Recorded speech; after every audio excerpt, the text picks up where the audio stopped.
suis ici avec un consommateur des stupéfiants, mais lui, il a un autre mode d'emploi dont je viens à peine de découvrir là. Lui, il utilise la colle adhésive là. Il appelle ça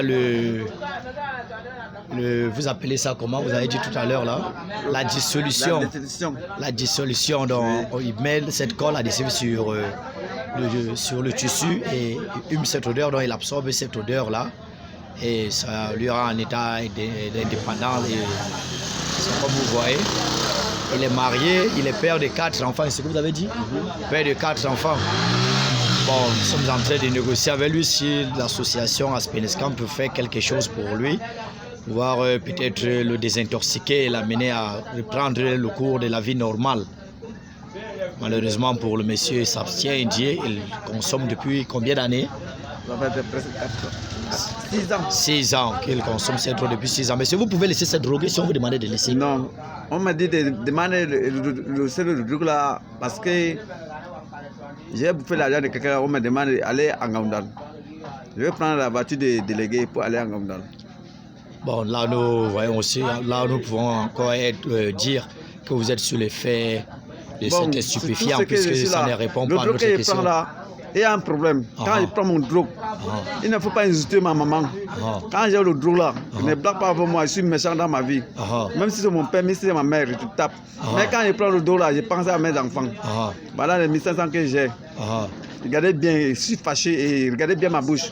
Je n'ai pas peur de quelqu'un à parler, donc je parle n'importe quoi. Donc c'est ce que je prends. Donc vous prenez la dissolution? N'importe quoi, je prends. Même le tramol aussi? Tout, ce n'est que le sang. Ce n'est que le sang que vous ne prenez pas comme drogue? Et je suis un chauffeur mécanicien. Et vous êtes chauffeur mécanicien? Oui, le premier chauffeur à Yabi. Donc avant que vous ne commenciez à prendre de la drogue, vous étiez conducteur, là vous travaillez, vous conduisez un véhicule? Même maintenant, là tu me donnes la voiture, je prends. Et si on vous proposait de laisser de vous doper, de laisser de prendre la drogue, je ne peux pas. Et on vous proposait en échange un emploi? Il faut de l'argent, il faut aller en Gaoundal. Alors, vos enfants aussi, ils en consomment la drogue? Non. Hey. Mais vous prenez quand même la drogue en présence de vos enfants? Les enfants, je ne blague pas avec mes enfants. Mais vous consommez cette drogue en présence de vos enfants? Non. Mais ils sont à la maison avec vous? Ils sont à la maison avec vous? Ils sont à l'école. Vos enfants sont à l'école? À Nyabi. L'autre, celle de Nyabi là, Cynthia. C'est elle qui enseigne maintenant à Nyabi. Et quand vous consommez cette drogue-là, qu'est-ce que vos enfants pensent? Qu'est-ce que vos enfants disent? Quand je consomme devant mes enfants, là, ils commencent à pleurer. Mais toute ma famille, quand je commence devant, ils commencent à pleurer. Donc quand vous consommez de la drogue devant vos enfants se mettent à pleurer? Oui. Et vous demandez de laisser? Votre famille vous ont demandé de laisser la drogue? Oui. Mais parce qu'ils ne connaissent pas la drogue que je prends là. Donc votre famille... ça me prend là. Même si c'est vous, je prends. Bon, votre famille vous a supplié de laisser la drogue, n'est-ce pas? Oui. Alors, si nous vous proposons de laisser la drogue, nous allons vous aider à redevenir une personne normale, à récupérer votre cours de vie normal et vous donner un emploi tel que vous dites vous êtes chauffeur. Vous allez accepter? Oui, je suis chauffeur à la CITAC. Et alors, vous pouvez laisser la drogue pour revenir dans votre statut de chauffeur? C'est la technique de Yaya Sanaga. C'est JP qui est mon chauffeur. Et alors, est-ce que vous pouvez donc laisser la drogue et revenir travailler comme chauffeur à la CITAC? Si tu me donnes la voiture, oui, je vais laisser. Vous allez laisser la drogue? Et non commandement. Donc, ça veut dire que vous ne pouvez pas laisser cette drogue et revenir conduire? Bon, le problème est que la drogue que je prends là, si je trouve là où il y a l'argent, je prends.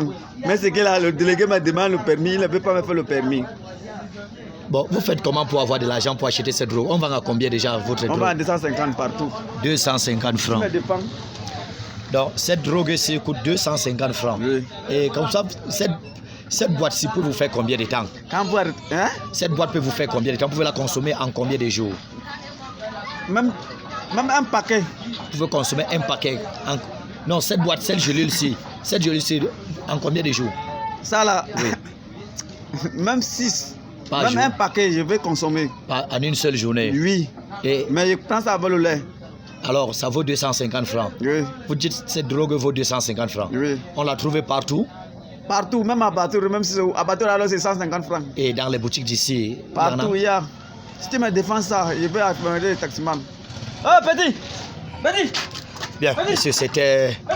Merci à vous pour avoir vu la vidéo. C'est en quelque sorte une enquête menée par votre association Aspenescam. Nous avions pu découvrir une nouvelle drogue aujourd'hui. Non de la dissolution, cette drogue nous était d'abord inconnue bien longtemps. Tu n'es pas au courant qu'au-delà du tramol et autres, il y en a des cols et autres qu'on peut retrouver en boutique et utiliser comme drogue. Déjà, merci pour avoir été des nôtres. Surtout, n'oubliez pas de nous apporter vos suggestions.